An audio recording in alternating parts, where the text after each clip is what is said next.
Muy buenas tardes. Hoy es martes 26 de enero del 2021 y estamos reunidos en el aula virtual del curso Literatura Hispanoamericana del siglo XIX. Vamos a continuar hoy día trabajando algunos temas propios de la literatura de esa centuria, en la que ubicamos tanto procesos como obras, autores y fenómenos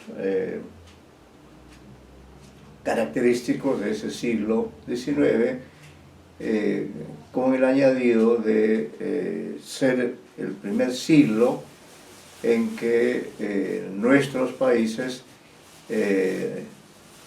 recuperan o diríamos asumen, porque no había tenido tampoco, asumen la condición de países modernos, hasta donde puede uno entender el concepto de lo moderno, que es amplio, ¿no? También hay niveles de modernidad, incluso actualmente que estamos en los tiempos modernos o posmodernos, siempre las denominaciones son polémicas, aún en estos tiempos, sin duda, y aún ante este panorama que nos, de alguna forma, nos reúne a todos dentro de esta pandemia, encontramos pues que el mundo es diverso, que cada continente, cada país, cada zona tiene una particularidad diferente al de las demás partes del mundo, ¿no? Es en ese contexto que además, desde la perspectiva de del siglo XXI, ¿no? De la segunda década, y ya estamos prácticamente en la tercera década, desde la perspectiva del siglo XXI, siglo al que se le ha bautizado como el del bicentenario, desde estos dos siglos posteriores estamos regresando en un ir y venir, estamos regresando pues al siglo XIX y por cierto nos compete ver los últimos fenómenos literarios, los últimos procesos, las obras de los movimientos últimos que son el romanticismo y el modernismo, ¿no? Y para que los alumnos tengan claros estos procesos, estos movimientos, hemos reiterado la información acerca de algunas obras que son claves, precisamente porque surgen en el XIX y además porque tienen una proyección, que es lo que vamos a intentar ver, estamos viendo ya. Primero, la importancia, la singularidad de Martín Fierro, una obra que en su dimensión continental, o en todo caso hispanoamericana, una obra que llega a tener, diríamos, una popularidad, una difusión, guardando las distancias, comparable, diríamos, a las tradiciones de don Ricardo Palma, fenómeno también hispanoamericano del siglo XIX, ¿no? Entonces estamos trabajando con una obra que precisamente por su vigencia, por haber sido escrita hace ya más de 1872, hace prácticamente más de siglo y medio aproximadamente, ¿no? Esta obra sigue vigente, el Martín Fierro, y comparte con el Quijote de nuestro idioma el hecho de haberse publicado en dos partes, ¿no? en dos momentos que se llaman la ida y la vuelta del Martín Fierro. ¿Y quién hizo posible, diríamos, de pronto la creación de esta obra original? Pues fue nada menos que don José Hernández, escritor argentino, nacido muy cerca de Buenos Aires y que también participó de los movimientos, de las actitudes, de los esfuerzos de los románticos del siglo XIX con relación a los temas sociales, políticos, literarios más importantes de esa centuria en la que todos los países tenían en su agenda el propósito, tenían la tarea de organizarse en todos los aspectos, porque los españoles, o en todo caso los virreinatos, de pronto desaparecieron formalmente, pero quedó por hacer estas sociedades nuevas que tenían ya el rótulo de países independientes, países que tenían un gobierno autónomo surgido de manera democrática, ¿no? Aunque esto también es relativo porque es evidente que en el siglo XIX las condiciones no estaban dadas en ninguno de los países para hacer elecciones democráticas, que creo que tampoco se hacían en Europa, si no me equivoco, ¿no? Entonces nuestros países adolecían pues de una serie de males, de carencias que traían consigo una vida social muy sacrificada, muy austera, y que además por la división social que establecieron los españoles, esa estratificación también quedó, ¿no? En el caso concretamente del Perú, por ejemplo, ¿no? Después de la independencia quedamos mucho más divididos, mucho más escindidos de lo que habíamos estado antes de que los españoles llegaran a nuestro territorio. Entonces es muy significativo pues que los españoles hayan llegado, hayan irrumpido, hayan quebrado esas sociedades antiguas, autóctonas en pleno siglo XVI, y alterándolo todo se haya mantenido allí hasta el siglo XIX, ¿no? En que por un amplio proceso de luchas políticas, luchas militares, y como consecuencia que el siglo XIX también es el siglo de las luces desde el XVIII, ¿no?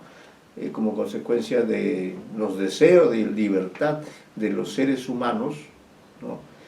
Pues en el siglo XIX nuestros países llamados en ese momento hispanoamericanos también, ¿no?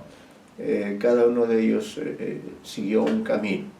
Pero diríamos desde el punto de vista que nos interesa, que es el punto de vista socioliterario, el país más trascendente a nivel continental, el país más gravitante, o el que vivió, diríamos, procesos sociales, literarios bastante complejos, fue precisamente la República de Argentina, ¿no? Por sus características particulares. La primera de ellas es que es un país muy extenso, un enorme, uno de los grandes países de nuestro continente, junto con Brasil en América del Sur, ¿no? En América del Norte junto con Estados Unidos o Canadá. Este gran país, geográficamente hablando, en el siglo XIX, pues era un enorme territorio despoblado, o poblado en forma muy austera, ¿no? Entonces estábamos hablando, está ingresando la señorita Garriazo, y estábamos haciendo una introducción acerca del tema que vamos a desarrollar hoy día, que se refiere a la figura y a la obra de un clásico del siglo XIX, como es Don José Hernández y su obra El Martín Fierro, ¿no? Sobre esta obra ya hemos dicho algo, pero vamos a reforzar algunos conceptos, sobre todo porque es uno de los clásicos de la literatura del siglo XIX. Entonces hay mucha información, hay mucha, diríamos, atención por esta obra, que no la estudiamos simplemente por cumplir formalmente con los contenidos del curso, sino porque realmente es una obra trascendente, ¿no? Guardando la distancia, diríamos, junto con Ricardo Palma, Martín Fierro es una obra que tiene la condición de un clásico del siglo XIX, y la prueba es que su vigencia se mantiene, ¿no? El Martín Fierro se sigue estudiando y de la misma manera se sigue también investigando en la vida del autor de esta gran obra, de esta obra clásica del siglo XIX. Estaba diciendo también que el principal problema de Argentina durante el siglo XIX es su gran extensión en ese siglo, ¿no? Su gran extensión geográfica, una extensión plana, sin mayores accidentes geográficos como ocurre en el Perú, en Bolivia o en Chile, ¿no? Ellos están al pie de la cordillera de los Andes, ¿no? Al pie de la cordillera de los Andes, y luego viene una gran planicie que se proyecta hasta prácticamente hasta el Polo Sur, ¿no? Entonces, dentro de esa gran planicie es que existe este país, cuya capital, y esto también fue motivo de polémicas, de peleas, de guerras, de luchas entre los políticos del siglo XIX, es dentro de este gran espacio pues que comienza a construirse esta nación del siglo XIX que es Argentina. Y como hemos señalado, la población era escasa, ese era el principal problema. Y de otro lado, diríamos, aparte de Buenos Aires, quizá otras provincias que comenzaban a crecer, como podía ser Rosario, Córdoba y otras ciudades así relativamente grandes, el resto del país en ciertas partes estaba ocupado por la presencia de este personaje curioso que es el gaucho, ¿no? El gaucho es un grupo social característico de la Argentina del siglo XIX, también en alguna medida de Uruguay, ¿no? Pero fuera de Argentina, en menor medida de Uruguay, el gaucho es uno de los grupos sociales típicos de nuestro continente hispanoamericano. Claro, al comentar el poema vamos a ver algunas características de este gaucho, pero podríamos adelantar que estos gauchos sin duda eran descendientes de los antiguos conquistadores españoles que vinieron desde el siglo XVI en adelante, y vinieron también a Argentina. Se fundó el virreinato del Río de la Plata, muy posterior al virreinato peruano, y allí fueron estos conquistadores, diríamos también, extendiéndose por la gran pampa argentina, y fueron pues ubicándose en determinados lugares. Pero además de eso, otro factor muy peculiar es que en ese vasto e inmenso territorio, además de la presencia de los gauchos, que son descendientes de los conquistadores españoles y que se establecieron en determinados lugares de esa inmensa pampa argentina, ¿no? Hay una obra que se llama precisamente Radiografía de la Pampa, ¿no? Que es la visión totalizante de todo este gran espacio que es Buenos Aires, Argentina, no solamente Buenos Aires, ¿no? Entonces, como consecuencia de esta escasez de población, estaban solamente los gauchos, ¿no? En grupos, y por otra parte, como un complemento, diríamos, también este inmenso territorio que se llama Argentina, a consecuencia también de la presencia de los conquistadores y de las características propias del territorio, esa pampa fue poblada en gran parte por el ganado vacuno, ¿no? Las vacas, lo llamamos corrientemente las vacas, el ganado vacuno, ¿no? Las reses, como también se suele decir. Entonces Argentina también siempre se ha identificado con la presencia de este animal que ha existido en grandes cantidades y que, bueno, fueron también multiplicando, ¿no? Junto con los caballos también, y se dieron las condiciones para que se establezca un tipo de vida rural fundamentalmente, que es el que realizan los gauchos, que diríamos, se apropian o se hacen de la propiedad de los animales, de los ganados, de las reses. Se crea pues una cultura alrededor tanto de las reses, de los vacunos, como de los caballos. Es todo un estilo, toda una cultura realmente, más la presencia seguramente de otros tipos de animales también propios de esa zona de nuestro continente, y el gaucho tiene una vida nómade, una vida, diríamos, que recorre a través de todo el territorio. No es muy dado a la agricultura, o no era muy dado a la agricultura. Básicamente subsistían con las carnes que le proporcionaban estos animales, estas reses, que ellos pastaban a lo largo de la pampa. Y junto con ese ganado y esa vida nómade de los gauchos, con una vestimenta que podemos imaginar aproximadamente, una vestimenta propia de los jinetes, con sus sombreros y su chiripá y sus ponchos a veces, ¿no?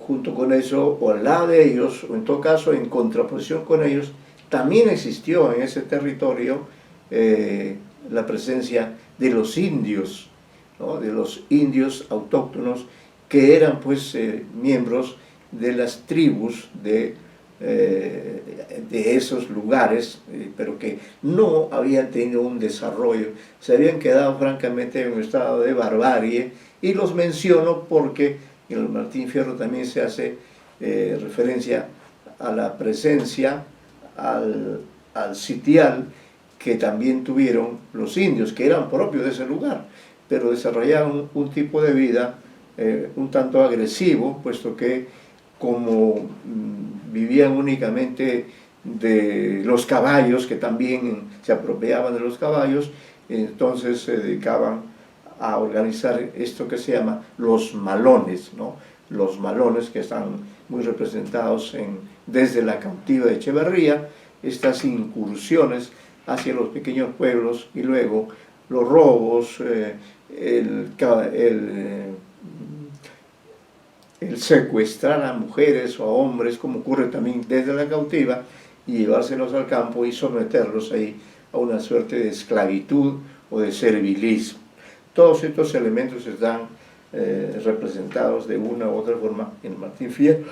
Y luego el otro elemento novedoso también en este siglo XIX, y tiene que ver tanto con el Martín Fierro como con la otra obra de la que hemos hablado en la casa anterior, Facundo, Civilización o Barbarie, fue necesario, fue importante, diríamos, para el crecimiento de Argentina, que se produjera una gran migración, una enorme y duradera migración por décadas o quizá por todo el siglo XIX, en el XX también, una migración de habitantes de diferentes países europeos que, a pesar de la distancia, porque es viajar a través del océano, pero por la pobreza que existía en Europa, por los pocos recursos que encontraba esa población, que cada vez iba creciendo más en un siglo que tenía una mayor antigüedad que el nuestro. Sin embargo, también esas corrientes migratorias se dieron a lo largo del siglo XIX, y fue Argentina la principal receptora. Argentina y Uruguay, pero Uruguay, digamos, es un país pequeño, fue la República Argentina la receptora de ese gran proceso migratorio de europeos, de italianos, de españoles, de franceses, alemanes y gente de otras nacionalidades, también los judíos, ¿no? Y seguramente también de muchas naciones árabes. Todo ese gran contingente hizo de Argentina un país pues con todas estas características, ¿no? un inmenso territorio y que se fue poblando tanto con los elementos característicos que eran los más antiguos ahí, que eran los gauchos, con sus características de vida nómade, los indios también con su modo de vida rústico, salvaje, violento, ¿no? Las clases medias, las clases propias de Argentina que habían llegado como parte de la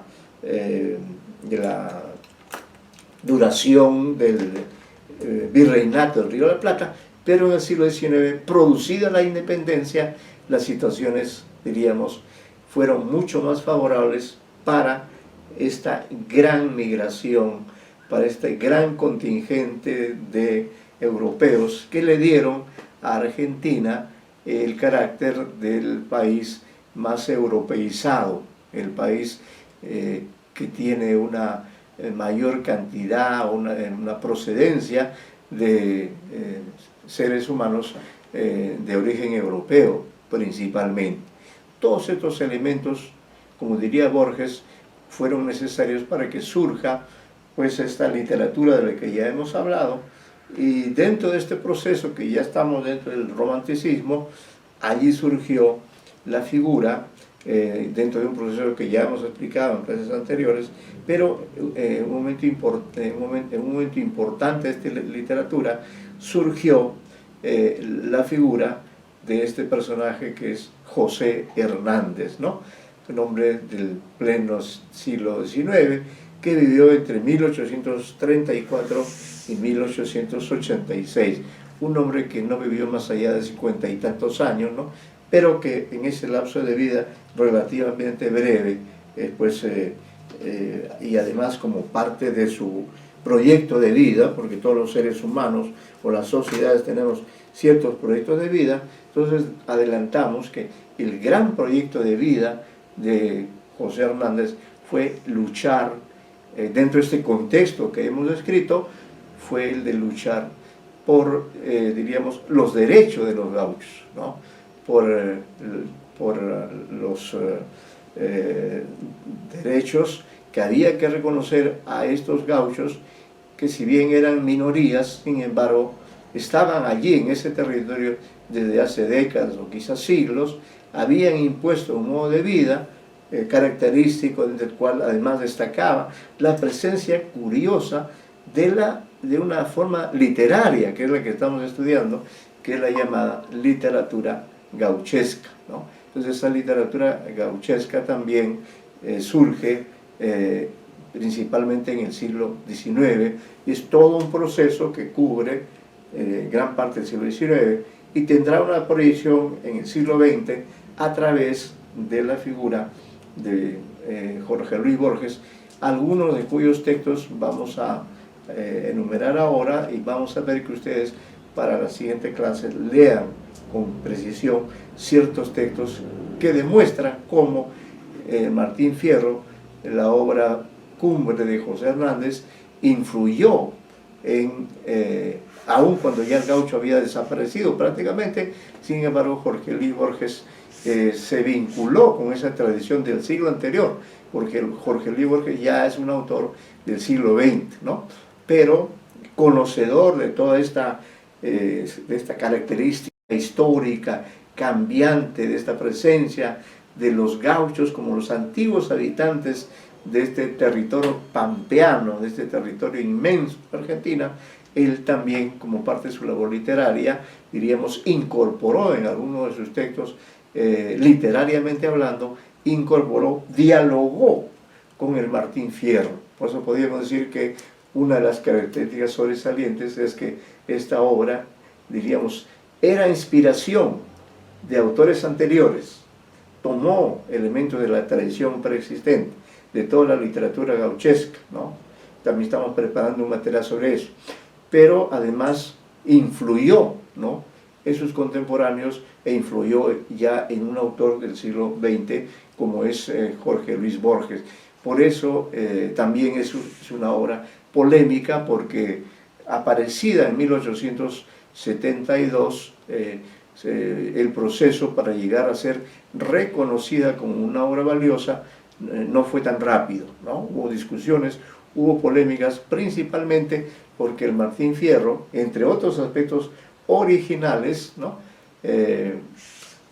Emplea el lenguaje de los gauchos. En todo caso, simula bastante bien estar empleando el lenguaje popular, el lenguaje en su versión popular, en su versión, diríamos, propia de estos gauchos, lo eleva mediante la obra, eleva este lenguaje a una categoría literaria, sin dejar de que suenen ahí en esas sextinas hernandianas, suenen ahí el léxico, la sintaxis, las figuras literarias, el modo de hablar, el modo de decir, la cosmovisión del mundo a través de estos versos del Martín Fierro, ¿no? Ahora queremos dar algunos datos sobre este autor José Hernández y de cómo él llega pues a, diríamos, integrarse dentro de esta tradición de la literatura gauchesca. José Hernández nació en 1834 en la chacra de Pardiel, situada en el partido de Buenos Aires, ¿no? Es decir, un hombre muy cercano a Buenos Aires. Fueron sus padres don Rafael, de ascendencia española, y doña Isabel Pueyrredón, descendiente de franceses por su padre y de irlandeses por la línea Betar. Ya podemos ver, por ejemplo, que en el caso de José Hernández, precisamente tenía ascendencia española por el lado de los Hernández, pero tenía ascendencia de los franceses por el lado de los Pueyrredón, ¿no? Y dicho sea de paso, y como diríamos, un dato en este momento, por la parte francesa además estaba vinculada con los irlandeses, ¿no? Entonces una mezcla de sangres americanas y europeas. Por eso decimos esa admirable fusión de razas que realiza el crisol del seno argentino, creando un tipo propio y personalísimo, se pone de manifiesto en el caso de Hernández y su familia. A pesar de la mezcla de sangres por ambas ramas, es exaltado el sentimiento de amor a la patria, a la que defiende con empeño. Es decir, sus padres y sus abuelos, como mayor razón, no son argentinos, pero sin embargo él se siente argentino, aunque sus padres hayan venido desde el otro lado del mundo. Él, ya habiendo nacido en Argentina, se siente pues como argentino, ¿no? Así tuvo entre sus descendientes hombres que fueron ilustres guerreros de la independencia, y el mismo Hernández llegó a ganar por mérito de guerra en Cepeda y Pavón el grado de sargento mayor. Vemos que todos estos literatos, estos escritores románticos, además salían a combatir en el campo de batalla. A eso agréguele también las labores políticas en la naciente república y también las labores literarias, artísticas, periodísticas, porque diríamos el escritor no tenía un estatus especial, ni lo tiene aún hoy, no tenía un estatus especial, pero José Hernández se daba tiempo para estar en el campo de batalla, para estar en el periodismo, para estar en la política, y no dejar de lado esta defensa del gaucho que fue su ideal principal, ¿no? Además de exponer así su vida por la patria, tuvo tal consustanciación con ella que logró condensar en un libro imperecedero, Martín Fierro, la más fina esencia del inesperado, del espíritu del antepasado español del gaucho. Hernández, nacido y criado en el campo, llevó en él la vida ruda de las estancias, mientras que acá en el Perú se hablaba de haciendas, en Argentina se hablaba de estancias de entonces, y ahí se hizo fuerte y aprendió a amar la pampa y los hombres con los que convivió. Ese es el amor característico, así como nosotros tenemos la cordillera de los Andes, ellos tienen ahí su gran pampa que los caracteriza. Allí gustó de la libertad del ancho horizonte. Entre las décadas de los 50 y los 60 estuvo dedicado a la política y a las milicias. Asumió también responsabilidades diplomáticas, ¿no? Eran hombres obligados a ejercer una serie de tareas. Cuando volvió a Buenos Aires al finalizar Sarmiento su presidencia, porque hay una oposición entre estos dos figuras. Fue legislador y desempeñó puestos en el Consejo de Educación. La muerte lo sorprendió tempranamente a los 52 años. Es una pena tremenda que haya muerto a esa edad en que él podría, ya era un inmortal con el Martín Fierro, ¿no? Pero murió tempranamente. Y diríamos así, se podríamos señalar que si bien eran varios los escritores románticos, con respecto al gaucho hay dos posiciones básicas. La posición de Sarmiento, que era la de exterminar a los gauchos, y por cierto también a los indios, ¿no? Y de otro lado la posición de Hernández, que era la de defender a los gauchos, de exigir que los gauchos, que eran tan argentinos como cualquier otro argentino, tuviera lugar ahí, tuviera un espacio, una vivienda, tuviera educación, etc. Que era la política también de Sarmiento, pero en el caso de Sarmiento todo esto estaba pensado para los migrantes, para los que venían de Europa. En cambio él decía que no, que los gauchos había que exterminarlos. Fíjense, se dan estas dos posiciones, ¿no? En todo caso, esta accidentada vida facilitó a Hernández el conocimiento de los hombres y de la geografía patria, sirviéndole para extraer de él la filosofía, el sabroso lenguaje y el calor de humanidad con que compuso su obra maestra. Su acrisolada moral le hizo experimentar la necesidad de contribuir al alivio del desolado vivir de la gente trabajadora del campo, que había sentido en carne propia. Y con tales propósitos emprendió la composición del Martín Fierro, como él mismo lo ha dicho. Esto es algo que él escribió. Dice aquí, esto es importante, dice, para abogar, ¿no? Sí, para ayudar, para abogar por el alivio de los males que pesan sobre esta clase de la sociedad, el gaucho, que la agobian y la abaten por consecuencia de un régimen defectuoso, existe la tribuna parlamentaria, la prensa periódica, los clubes, el libro y por último, el folleto. Me he servido de este último elemento y en cuanto a la forma empleada, el juicio solo podrá pertenecer a los dominios de la literatura. Es decir, que él era incansable en su lucha en favor de los gauchos. Estuvo en la tribuna, como en la tribuna política, a través del periodismo, es decir, él combatió por los gauchos de todas las formas posibles, pero como sentía que no tenía toda la receptividad, no tenía toda la aceptación que era necesaria para que la situación de los gauchos cambie, a él se le ocurrió de pronto probar un medio más, ¿no? Y ese medio que probó, él lo llama el folleto, ¿no? El folleto porque, diríamos, el Martín Fierro se publicó en dos partes, ¿no? Ya es un volumen de más de 400 páginas, pero diríamos en la edición original, porque acá hay estudio preliminar, una serie más de datos complementarios, pero en la edición que seguramente mandó a imprimir José Hernández, era como un folleto, ¿no? Y dice, entonces a él, de forma humilde, dice, me he servido de este último elemento, y en cuanto a la forma empleada, el juicio solo podrá pertenecer a los dominios de la literatura. Y ahí sí que no se equivocó, porque efectivamente, a pesar que salió dentro de este formato, ya que él lo llamaba folleto, ¿no? Es decir, una especie de libro menor, sin embargo, tuvo una gran acogida, una gran aceptación, ¿no? Con ser tan movida e interesante la vida y la acción de José Hernández, puede decirse que su nombre no hubiera pasado de ser el de uno de tantos políticos y periodistas del periodo de la organización si no hubiera escrito el gaucho Martín Fierro, título con el que apareció la primera edición de 1872, ¿no? En ese momento, cuando estaba por los 40 y tantos años. existía, este es un pequeño recuerdo de en qué circunstancias se escribió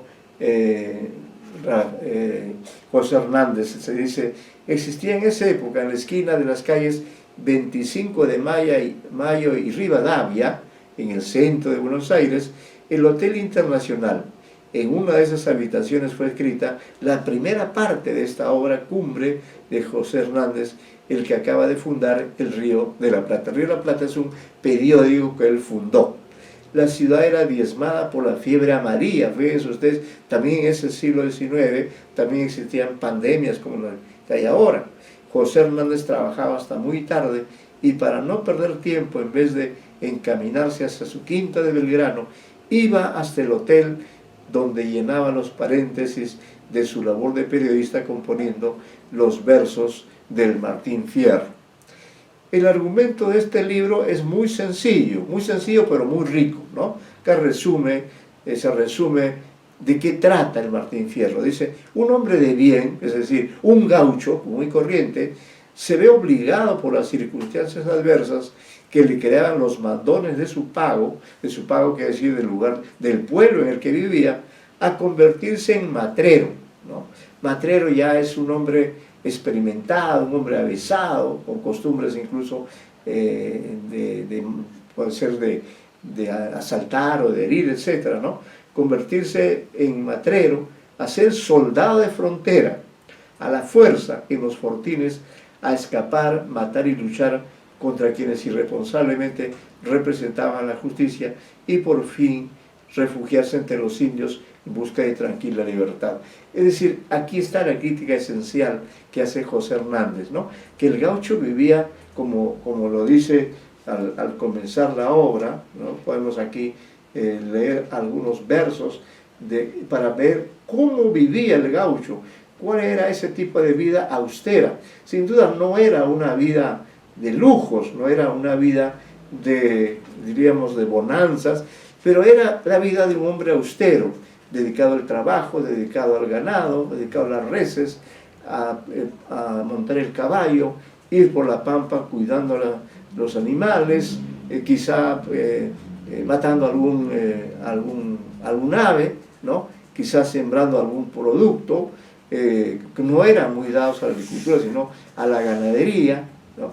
Y además esa labor para tener algo con que subsistir se acompañaba, y es una cosa muy interesante, se acompañaba de el ejercicio de la poesía, ¿no? De las famosas sextinas, de las famosas estrofas que eran de procedencia española, pero que los gauchos la habían aprendido porque ellos venían también desde antiguas tradiciones, habían venido desde España, y no se les olvidó a estos gauchos, artistas realmente en el sentido de la palabra, de componer estas canciones, pero no solamente componerlas, sino que en muchos casos cantarla, ¿no? Cantarla acompañado de la guitarra. Entonces, desde ese punto de vista, es una literatura que no tiene mucha comparación en relación con los otros países. Quizá en el caso peruano sería el yarabí, ¿no? Que también es una forma que va acompañada de música, pero en general la literatura, con excepción del Martín Fierro, es una literatura, bueno, puede ser para ser declamada, ¿no? Para ser recitada, pero sobre todo es para ser leída. En cambio aquí el autor, pues, voy a leer algunas estrofas. Pues la primera estrofa la vamos a leer para que vean ustedes que cada estrofa está formada por 6 versos. Es la sextina hernandiana, así se le llama. Además tiene rima y el verso es un verso octosilábico. Por eso a través de ella fluye la historia, esta historia de un hombre que siente la necesidad de cantar, ¿no? De cantar. El canto también es una palabra que se identifica con la poesía. Por eso dice así en esta primera parte, ¿no? En la primera parte son 14 cantos, es la parte más breve, la parte que luego se llamó la ida, sí, efectivamente, 13 cantos exactamente. Y en el canto 1 dice, vamos a leer el 1 y el 2, porque tampoco no son muy extensos, ¿no? Para que ustedes se hagan una idea de cómo vivían los gauchos, cuál es su filosofía, y sobre todo para que escuchen su lenguaje, ¿no?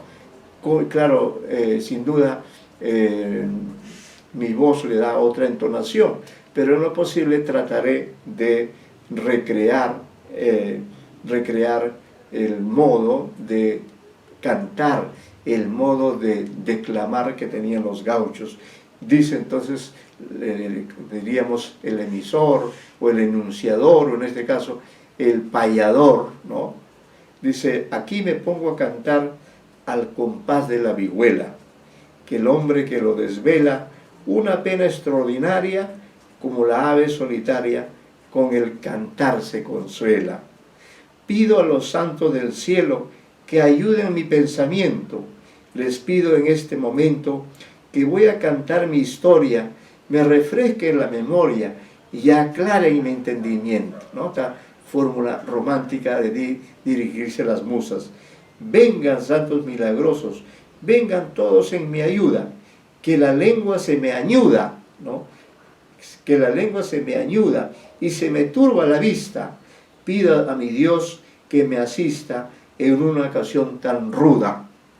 Yo he visto muchos cantores con famas bien obtenidas, no obtenidas, sino obtenidas, y que después de adquiridas no las quieren sustentar.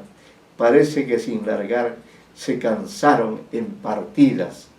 Claro, en esta edición están pues indicadas los significados de las palabras que son propios del dialecto gauchesco. Dice, mas ande otro criollo pasa, Martín Fierro ha de pasar. ¿Ven?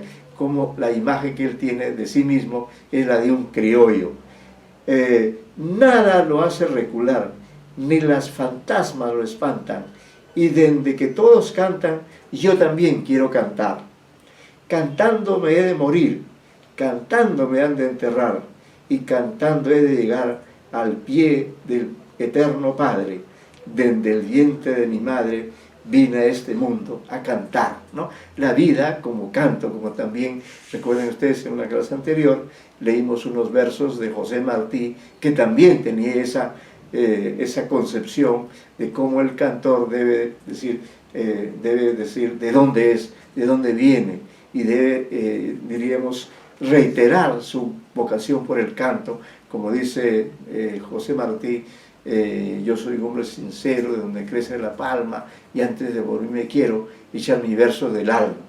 En esa tradición también se ubica el Martín Fierro, dice, que no se trabe mi lengua, ni me falte la palabra, el cantar mi gloria labra, y poniéndome a cantar, cantando me han de encontrar, aunque la tierra se abra.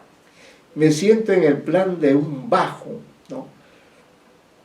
En un lugar, parece que es una hondonada.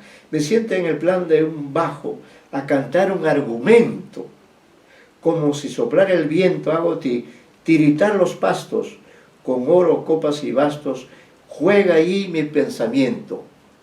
Yo no soy cantor letrado, miren qué importante está difícil. Yo no soy cantor letrado, es decir, no soy un cantor culto, sino soy un cantor popular. Eso es lo que nos está diciendo. Yo no soy un cantor letrado, mas si me pongo a cantar, no tengo cuándo acabar, y me envejezco cantando. Las coplas me van brotando como agua de manantial. Con la guitarra en la mano, ni las moscas se me arriman. Naides me pone el pie encima, y cuando el pecho se entona, hago gemir a la prima y llorar a la bordona. Yo soy toro en mi rodeo, y torazo en rodeo ajeno. Siempre me tuve por bueno, y si me quieren probar, salgan otros a cantar y veremos quién es menos. ¿Ven?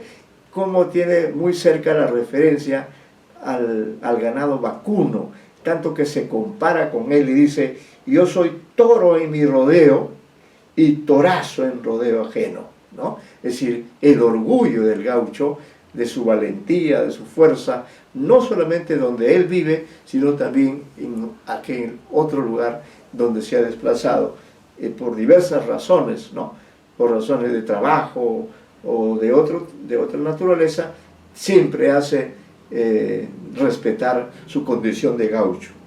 No me hago al lado de la huella, aunque vengan degollando. Con los blandos yo soy blando, y soy duro con los duros, y ninguno en un apuro me ha visto andar tutubeando, no titubeando, sino tutubeando. En el peligro que Cristos, el corazón se me ensancha, pues toda la tierra es cancha, y de esto nadie se asombre, el que se tiene por hombre, donde quiera hace pata ancha. Qué bonita metáfora, es decir, y de esto nadie se asombre, el que se tiene por hombre, donde quiera hace pata ancha, ¿no? Es decir, que los seres humanos por naturaleza nos gusta hacer amistad, ¿no? Dice, soy gaucho. Estas estrofas primeras son definitorias de lo que el propio cantor, que es José Hernández, es la voz de José Hernández, pero ojo, es la voz que ha creado a este gaucho, ¿no? Es el gaucho el que está hablando. Lo que ha hecho José Hernández por este cariño que tiene el gaucho es simular, ¿no? Recrear este lenguaje. Y eso fue lo novedoso, eso fue lo que impactó a los lectores de aquellos tiempos y sigue impactando porque se mantiene entre los lectores, no diré todos, pero sí se mantiene entre los lectores de la literatura hispanoamericana este gusto por este verso popular, por esta voz del gaucho, que aunque ya no exista, y es lamentable que digamos esto, pero su voz ha quedado, ¿no? Por eso dice, soy gaucho, y entiéndanlo, como mi lengua lo explica. Para mí la tierra es chica, y pudiera ser mayor. Ni la víbora me pica, ni quema mi frente el sol. Nací como nace el peje en el fondo de la mar. Naides me puede quitar aquello que Dios me dio. Lo que al mundo truje yo, del mundo lo he de llevar. No es el canto a la libertad. Mi gloria es vivir tan libre como el pájaro del cielo. No hago nido en este suelo, ande hay tanto que sufrir, y naides me ha de seguir cuando yo remuento el vuelo. No remonto, sino remuente el vuelo. Yo no tengo en el amor quien me venga con querellas, como esas aves tan bellas que saltan de rama en rama. Yo hago en el trébol mi cama y me cubren las estrellas. Y sepan cuantos escuchan de mis penas el relato, que nunca peleo ni mato, sino por necesidad. Y que a tanta adversidad solo me arrojó el maltrato. Y atiendan la relación que hace un gaucho perseguido. Vean ustedes, que padre y marido ha sido, empeñoso y diligente, y sin embargo la gente lo tiene por un bandido, ¿no? Se ha definido, y ahora nos va a contar cómo es la vida del gaucho también en el canto 2, que lo vamos a leer, que creo que es un privilegio poder escuchar esta voz en la que él resume su modo de vivir, ese modo de vivir nómade, como hemos dicho.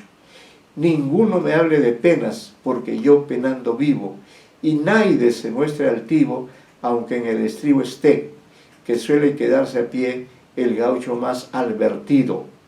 Junta experiencia en la vida hasta para dar y prestar, quien la tiene que pasar entre sufrimiento y llanto, porque nada enseña tanto como el sufrir y el llorar. Viene el hombre ciego al mundo, cuarteándolo la esperanza, y a poco andar ya lo alcanzan las desgracias a empujones, la pucha que trae lisiones el tiempo con sus mudanzas.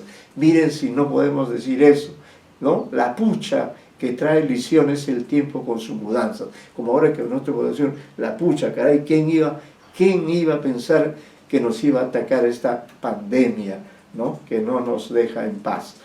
Entonces, dice, yo he conocido esta tierra en que el paisano vivía y su ranchito tenía, y sus hijos y mujer.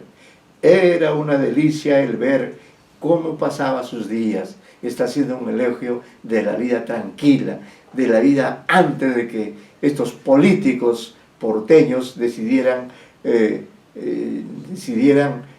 capturar al gaucho y llevarlo a la frontera para pelear con los indios, para que se maten entre ellos, ¿no? Pero antes de eso, el Martín Fierro está recordando esa vida austera, esa vida feliz, en comunión con lo esencial, ¿no? No es el lujo, sino es lo esencial de la vida de este hombre, de vida muy, muy austera.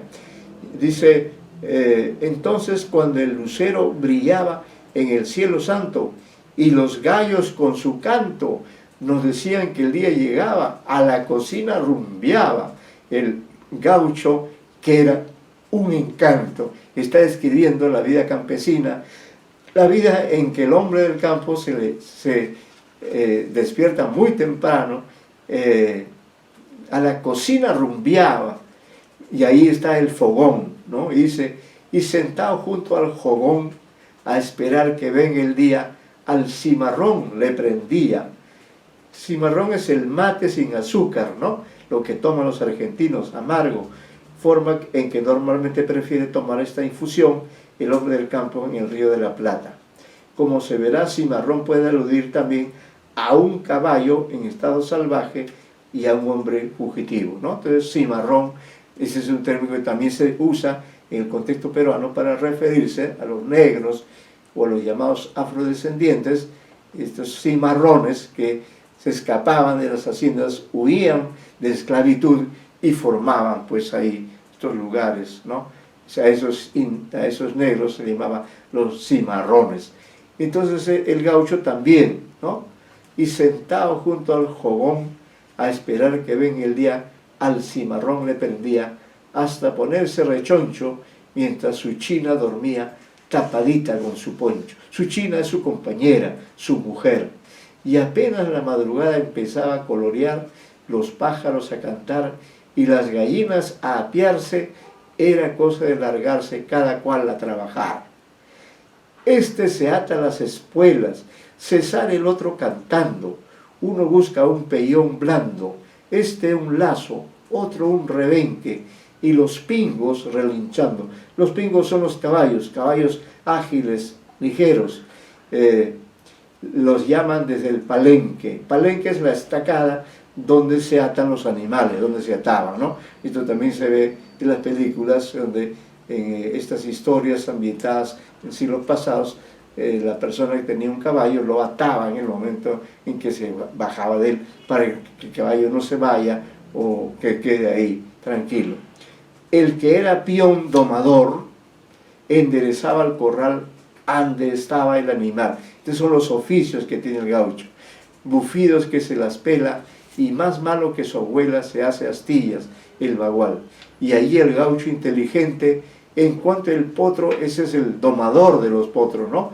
Enriendó los cueros, le acomodó y se le sentó enseguida, que el hombre muestra en la vida la astucia que Dios le dio. Y en las playas corcoviando, pedazos se hacía el sotreta, mientras él por las paletas le jugaba las lloronas y al ruido de las caronas salía haciéndose gambetas, el gaucho en su actividad principal, que era la doma de los caballos. A tiempo, dice, si era un orgullo ver jinetear un paisano, cuando era gaucho vaquiano, aunque el potro se bolease, no había uno que no parase con el cabresto en la mano. Y mientras domaban unos, otros al campo salían y la hacienda recogían, las manadas repuntaban y así, sin sentir, pasaban entretenidos el día. Y verlos al caer la noche en la cocina reunidos, con el juego bien prendido y mil cosas que contar, platicar muy divertidos hasta después de sonar, hasta después de cenar. Y con el buche bien lleno, era cosa superior irse en brazos del amor a dormir como la gente, para empezar al día siguiente las faenas del día anterior. No es las faenas, sino las faenas. Recuerdo qué maravilla cómo andaba la gauchada, siempre alegre y bien montada y dispuesta para el trabajo. Pero hoy en el día barajo no se le ve de aporreada. El gaucho más infeliz tenía tropilla de un pelo, ¿no? No le faltaba un consuelo y andaba la gente lista tendiendo al campo la vista, solo vía hacienda el cielo, ¿no? Y así continúa este y los siguientes cantos, en los que en este lenguaje de la gauchesca, esta norma popular en la que se expresaban los gauchos, los lectores asistimos a la vida, a la historia que nos narra este hombre del pueblo, este nómade, este hombre dado a cabalgar, pero también dado a cantar, como lo dice en sus versos, dado a tocar la guitarra e incluso participar en las payadas, ¿no? Las payadas, que son esos diálogos en que un gaucho compite con otro gaucho, como si fuera una competencia entre dos poetas o dos oradores, ¿no? La payada es, como diríamos, un antecedente de lo que podríamos llamar el género de la conversación o la polémica, ¿no? Puede haber, por ejemplo, puedo decir, una polémica sobre un determinado asunto, ¿no? Entonces, y que los contendientes tienen que estar en posiciones contrarias, que es lo que pienso que existía entre Sarmiento y Hernández, ¿no? Sarmiento estaba por la migración europea. Él quería que vengan los migrantes europeos en oleadas, que vengan en cantidades para establecerse en la pampa argentina, para ponerles escuelas, para ponerles trenes, para ponerles carreteras, para darles educación, darles trabajo, darles allí un espacio para poder desarrollarse. Y eso lo ocurrió en la práctica. Hernández no es que estuviera en desacuerdo con la migración, le parecía buena, el espacio era muy grande y ahí podían venir los europeos, los migrantes como efectivamente vinieron, pero lo que él defendía, y ese es el punto de vista en el cual me parece que hay que subrayar la posición de José Hernández, él no estaba en contra de la migración, lo que estaba era en contra de la extinción del gaucho, y por eso luchó indesmayablemente. Tanto así que luego de la primera edición de 1872, y estaba en el poder precisamente, creo que Sarmiento, entonces la política cambió. Esto quiere decir que las obras literarias en muchas oportunidades, diríamos, ejercen una labor de crítica, y esa crítica tiene incluso impacto en los que están en el poder, y entonces cambió un poco la situación del gaucho, pero no lo suficiente como para que luego de algunos años más el gaucho pudiera o desapareciera, como en efecto también nos lo dice este libro, ¿no?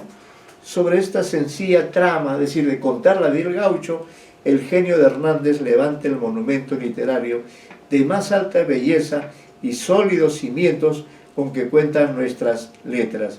Y es que la vida de Martín Fierro fue la vida de todos sus congéneres y sus tribulaciones las de una clase entera de hombres.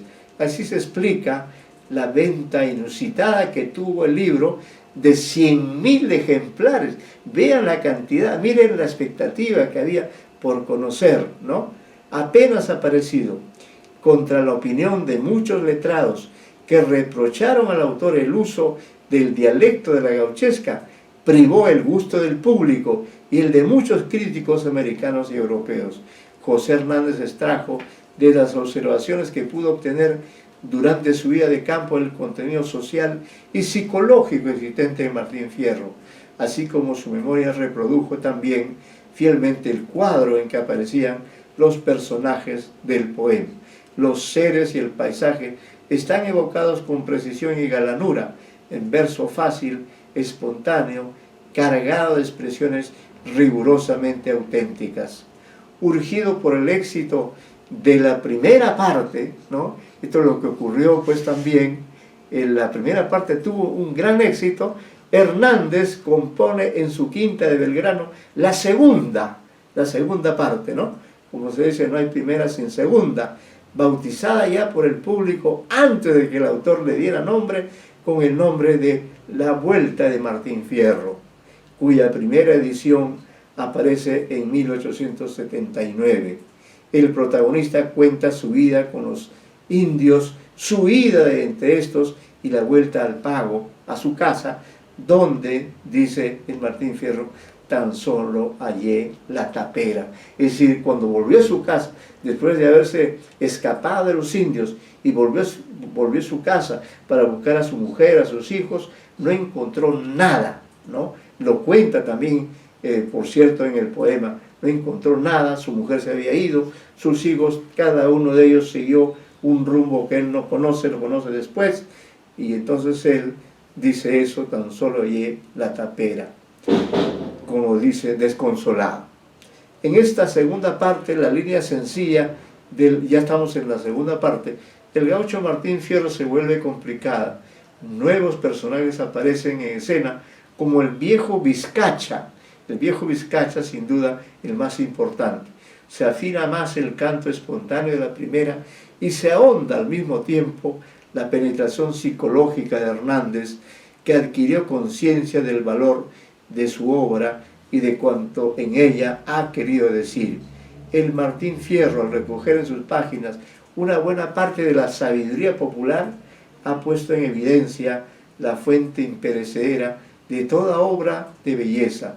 El genio de Hernández ha consistido en concentrar todo lo nativo disperso, elevándolo a la categoría artística. Desde el punto de vista de la crítica, el triunfo del poema no fue rotundo y general hasta hace varias décadas después. No faltaron quienes escatimaron méritos, pero poco a poco se ha ido imponiendo y hasta hoy los puristas más recalcitrantes reconocen la significación que tiene Martín Fierro en la literatura de lengua castellana. Contribuyeron a prestigiarlo Leopoldo Lugones, otro gran escritor, que vamos a decir, creo, algo sobre él un poco más adelante, con su libro El Payador. Ese libro ya es del siglo XX, de 1916. Ricardo Rojas, otro escritor argentino, con el volumen de Los Gauchescos de su historia de la literatura argentina, y Eleuterio Tiscornia, con su obra Martín Fierro, texto comentado y anotado, ¿no? Lo épico, lo lírico y lo dramático se mezclan en el Martín Fierro. En todo gran libro hay abundancia de elementos, razón que los hace accesibles a todas las clases sociales y despierta ecos en el alma de las mismas. En Martín Fierro, además, como en toda obra de gran contenido y significación, cada exégeta, cada estudioso, logra encontrar elementos concordantes con su especialidad. Aparte de la belleza intrínseca, accesible a la mayoría, esa minoría investigadora que se ha acercado al famoso poema con intenciones escrutadoras ha puesto de manifiesto las distintas facetas del poema, ¿no? El señor Henry Retamoso.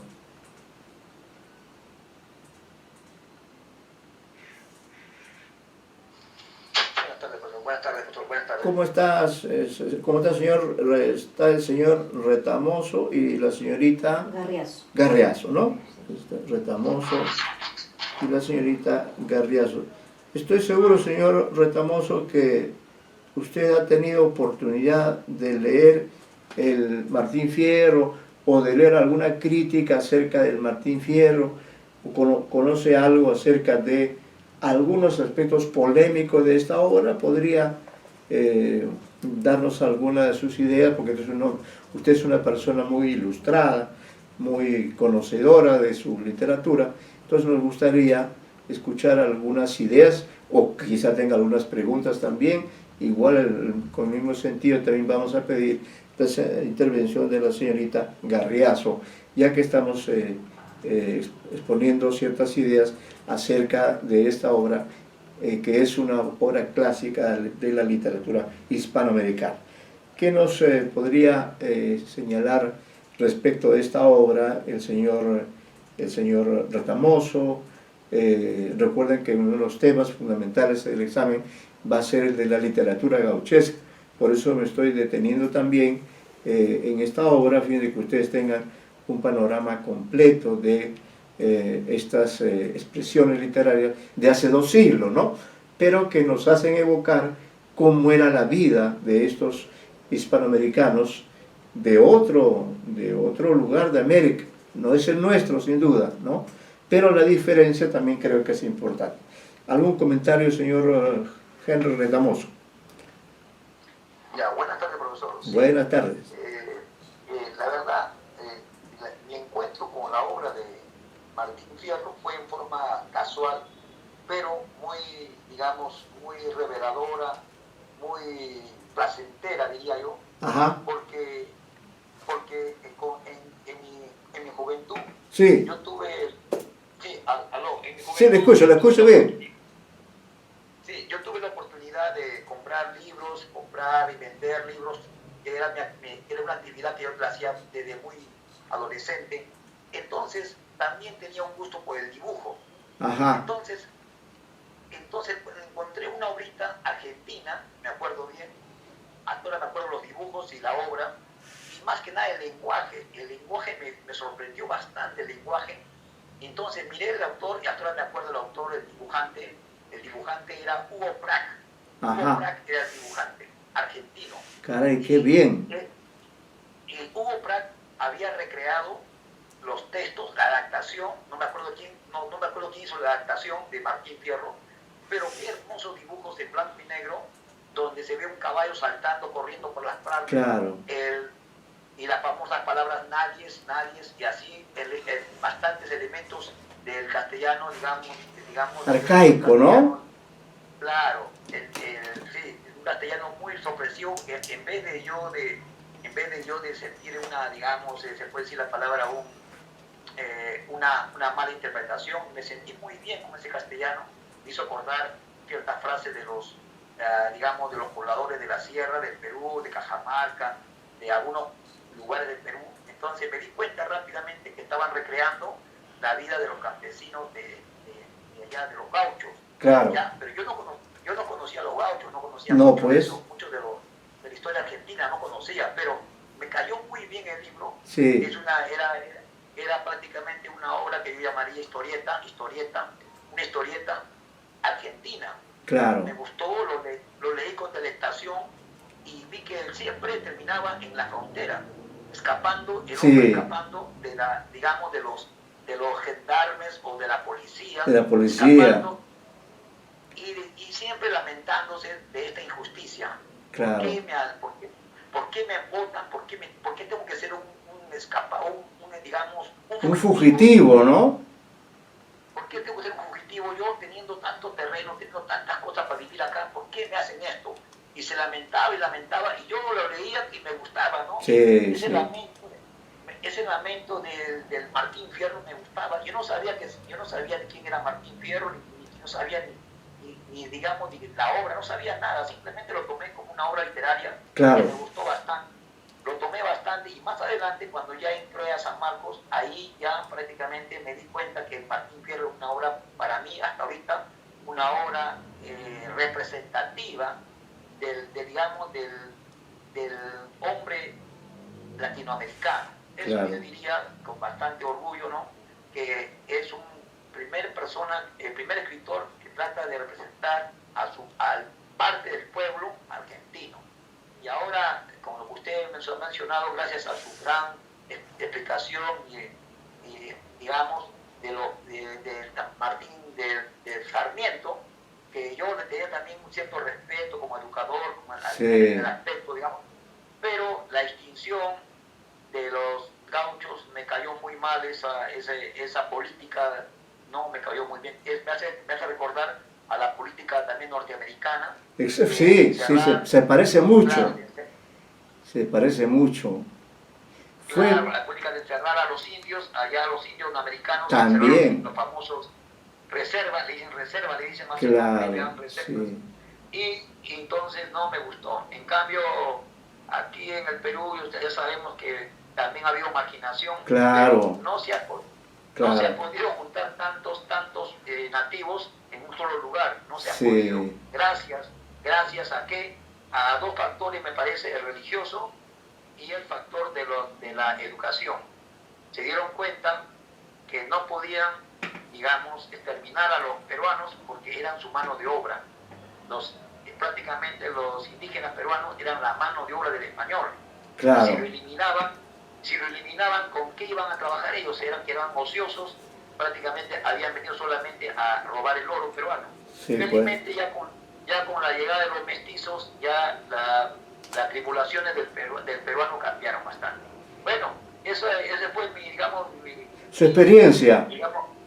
Mi experiencia literaria con el Martín Fierro, que fue qué muy bien, buena, qué bien, muy placentera. Una historia muy bonita porque usted está hablándome de una edición ilustrada en el Martín Fierro, ¿no? Algo hermoso, porque además los argentinos durante muchas décadas del siglo XX, ¿no? Que es el siglo cual hemos vivido nosotros que somos mayorcitos, realmente las ediciones que venían de Buenos Aires y de México también, hay que reconocerlo, eran pues de mucha calidad, ¿no? Y entre esas obras estaba sin duda el Martín Fierro. Yo lo conocí, la verdad, recién en San Marcos, y recién incluso cuando yo me hice cargo de ese curso. No tuve, por ejemplo, oportunidad, cuando fui alumno, no tuve la oportunidad de conocer algo sobre el Martín Fierro porque, en fin, por X razones estaba excluido del programa de ese curso de literatura hispanoamericana, que creo que lo único que vimos es algo de José Martí, ¿no? Pero no vimos, en cambio, sobre esta gran obra que es el Martín Fierro.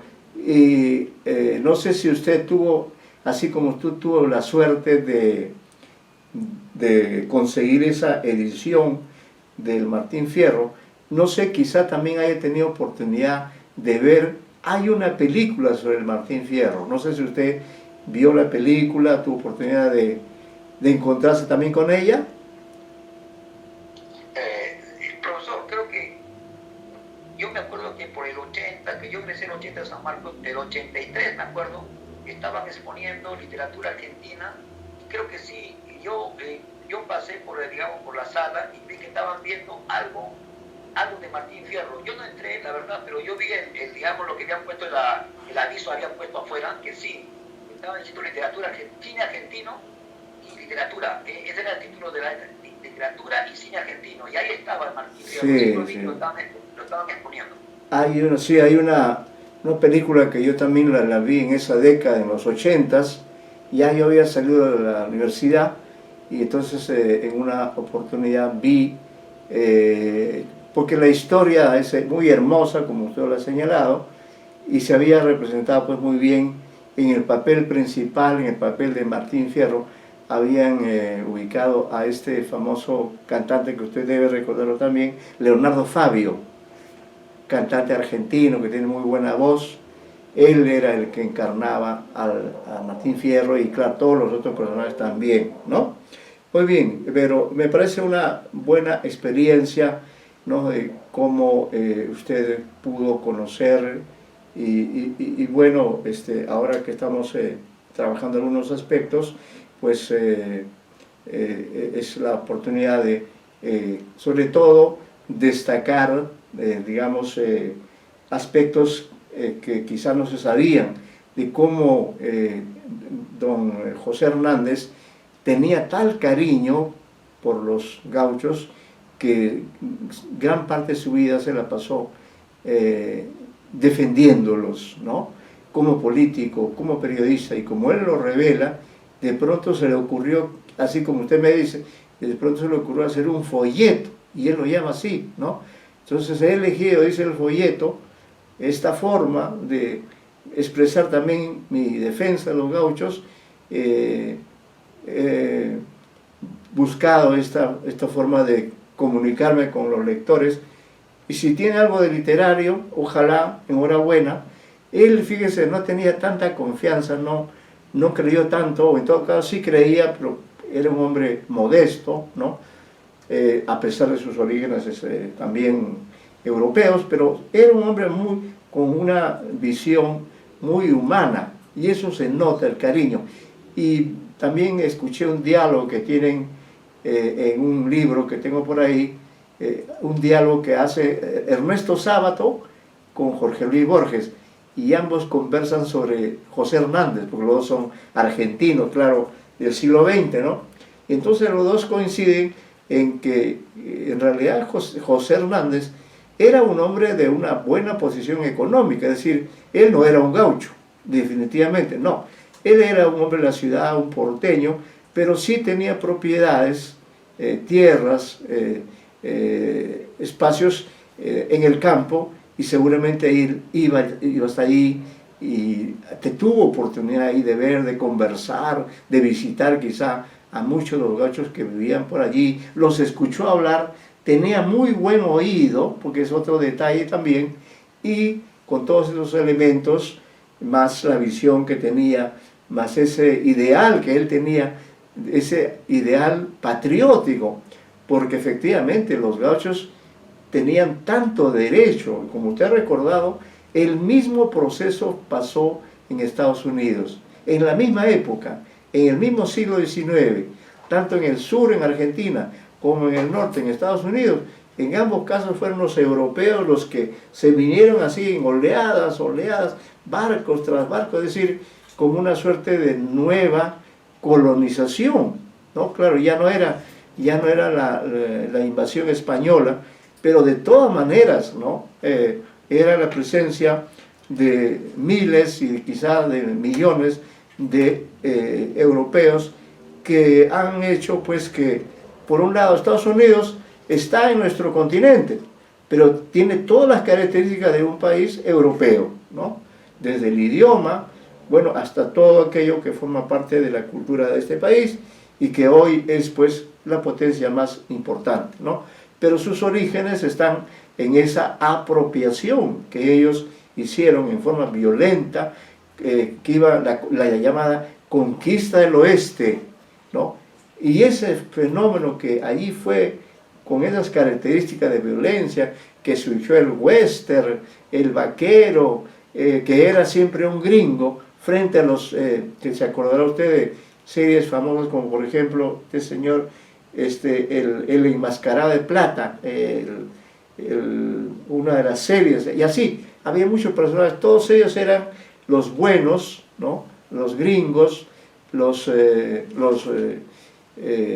cowboys, ¿no? Como se les llamaba, y ellos se enfrentaban a los indios y generalmente los mataban, los fueron juntando en las reservas hasta que se apropiaron, en la práctica se apropiaron de este país, de este inmenso territorio, se hicieron dueños, ¿no? Incluso el nombre del país es the United States, en inglés es un país anglosajón, siendo parte de nuestro continente, y por eso pues ellos tienen una imagen de inferioridad de nosotros, nos ven como los indios, como los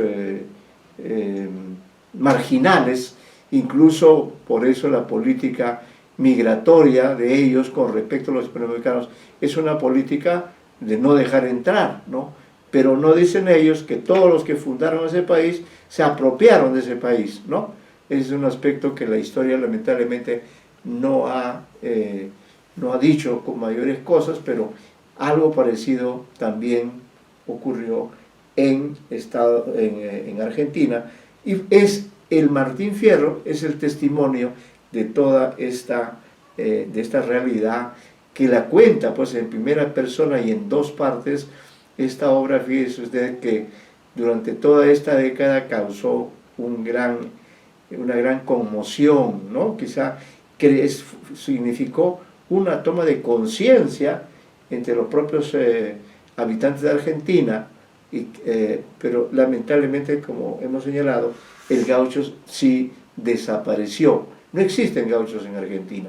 El único gaucho que existe es el gaucho del poema Martín Fierro. Claro, diríamos, algunas otras representaciones, seguramente está representado en cuadros, en películas, seguramente en documentales, pero en la práctica, es una pena decirlo, por esta política de puertas abiertas a los europeos, Sarmiento decía que lo único que tenían de humano los gauchos era la sangre, nada más, y que no había que ahorrar esa sangre, que esa sangre había que sacrificarla para hacer que esa sangre irrigue el suelo argentino, ¿no? Esa es la expresión, está testimoniada en unas cartas que he podido ver, en unos documentos. Esa era la actitud de él con respecto a los gauchos, una actitud incomprensible, siendo él un hombre, también un argentino neto, un hombre que se había paseado por el mundo. ¿Cómo es que pudo tener esa visión tan elitista, esa visión tan de superioridad de las razas, de considerar a los gauchos como si fueran, como si no tuvieran, como lo dice, por acá tengo creo un párrafo que sí va a aparecer. Señorita, en el caso de señorita Garriazo, ¿cuál ha sido su experiencia como lectora con respecto al Martín Fierro? ¿Lo ha leído o ha conocido algo acerca de esta obra? ¿Cuál es su opinión sobre este tesoro de nuestras letras hispanoamericanas? Creo que es una obra esencial. Si usted la leyó, enhorabuena, podrá decirnos algunas ideas acerca de este poema. Y si no la leyó, también enhorabuena, porque será oportunidad de que usted enriquezca su conocimiento de la literatura hispanoamericana con, digamos, con datos acerca de esta obra, el Martín Fierro. Tengo aquí a la mano la edición, como siempre les recomiendo, así como nos ha contado el señor Retamoso, que él consiguió una edición ilustrada muy bonita. Yo tengo también acá una edición de Luis Sainz de Medrano, que es una edición en cátedra, editorial Cátedra, con un amplio estudio, de manera que les puede también servir, ¿no? Claro, hay muchas ediciones. Yo tenía una edición anterior muy buena también, que la he perdido, pero siempre me ha interesado mucho. Algunas ideas, señorita Garriazo, acerca de su experiencia como lectora o no de este libro que estamos comentando.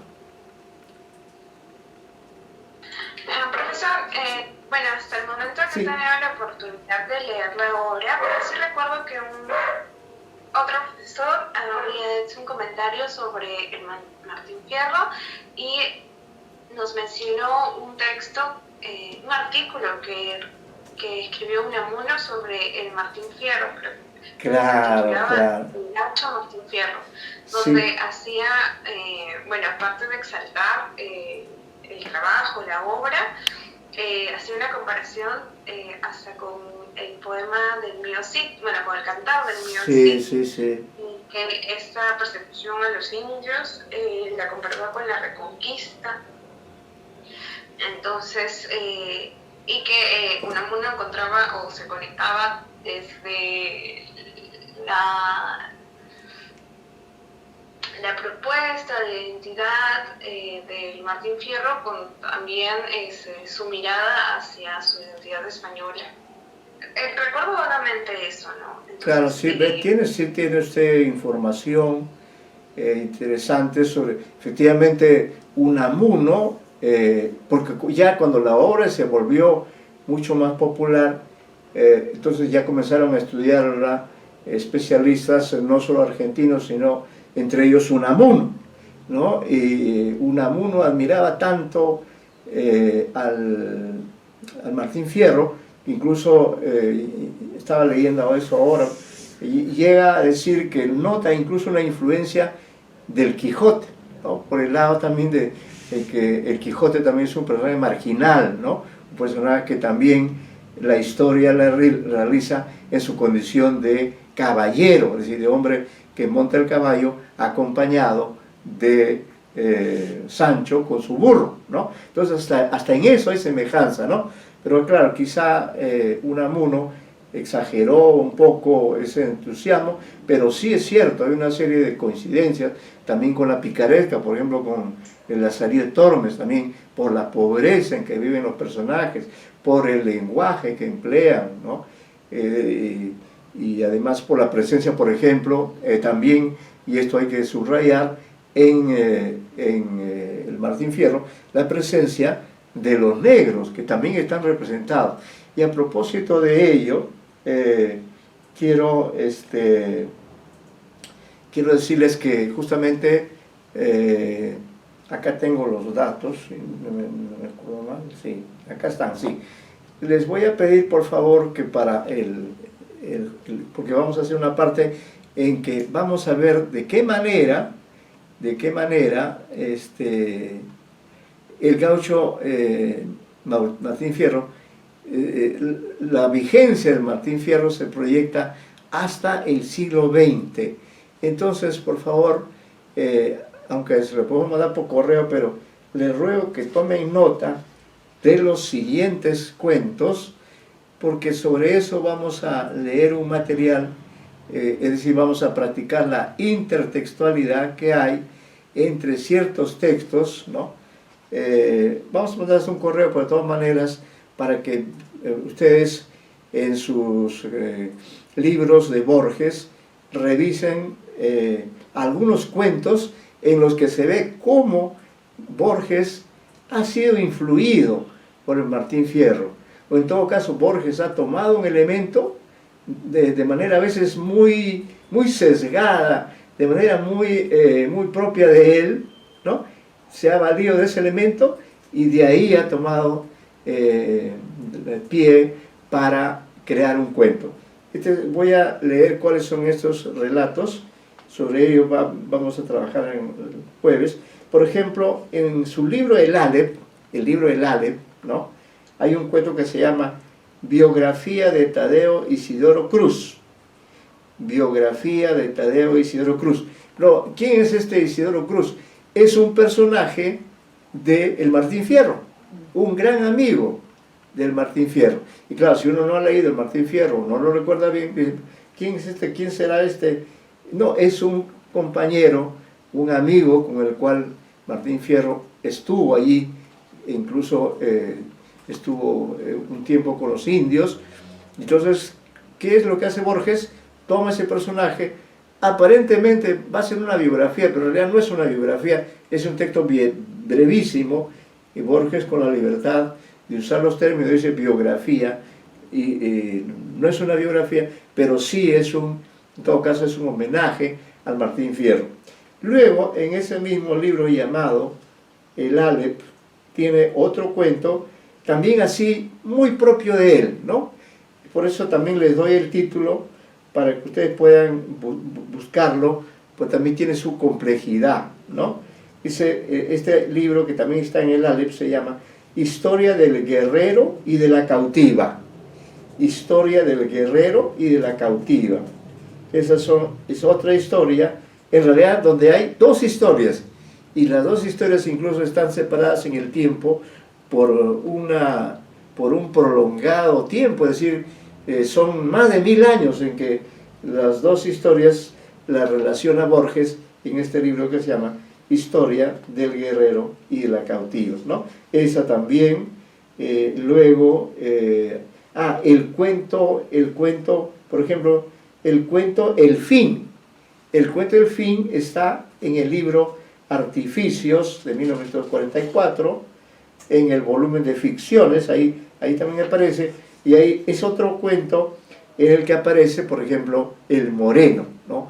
Otro personaje que también Martín Fierro resalta en su obra, es decir, cómo en esa Argentina cosmopolita, con mucha migración europea, también estaban presentes los negros, ¿no? Y hay incluso partes, y ojalá que la próxima podamos ver eso, leerlo en forma de payada, la payada que hay entre el reto que hace el Moreno a Martín Fierro y la respuesta que hace Martín Fierro al reto del Moreno. Ese reto de dos cantores, eso es lo que se llama la payada, ¿no? Por eso es importante, como le digo, la lectura de estos cuentos que estamos citando. El fin, que está en el libro llamado Artificios, tiene que ver con el Moreno. Luego, Historia del Guerrero y la Cautiva es también una forma muy personal, tiene Borges para crear las historias. En este caso, por ejemplo, trata dos temas diferentes entre sí, pero ambos temas están relacionados con el Martín Fierro y también con la gauchesca, ¿no? Pues es interesante también Historia del Guerrero y la Cautiva y Biografía de Tadeo Isidoro Cruz, ¿no? Entre otros libros que creo que no son los únicos. Sí, bueno, esos serían los que hemos citado. Sí, Biografía de Tadeo Isidoro Cruz. Luego también, esa es una, Historia del Guerrero y de la Cautiva, es otro texto que también comentaremos, que tomando algunos fragmentos de algunos estudiosos, porque son historias muy curiosas, pero muestran lo creativo que es Borges, de ser él también alguien que recoge su tradición, y a pesar de que él es un autor muy reconocido, que recorre con su prosa diferentes espacios y con sus poemas también, sí se dio tiempo de escribir pues algunos cuentos en los que está presente de una u otra manera el gaucho. Esos serían los relatos que hemos citado. Biografía de Teodoro Isidoro Cruz, Historia del Guerrero y la Cautiva, y El fin, en principio, ¿no? Y si hubiera otros textos, ya los veríamos. Y veremos también un poco, a ver si podemos polemizar un poco acerca de las posiciones que hay entre Hernández y Sarmiento alrededor del gaucho y el tema de la migración europea. Bueno, ahí nos quedamos, nos vemos en la próxima sesión.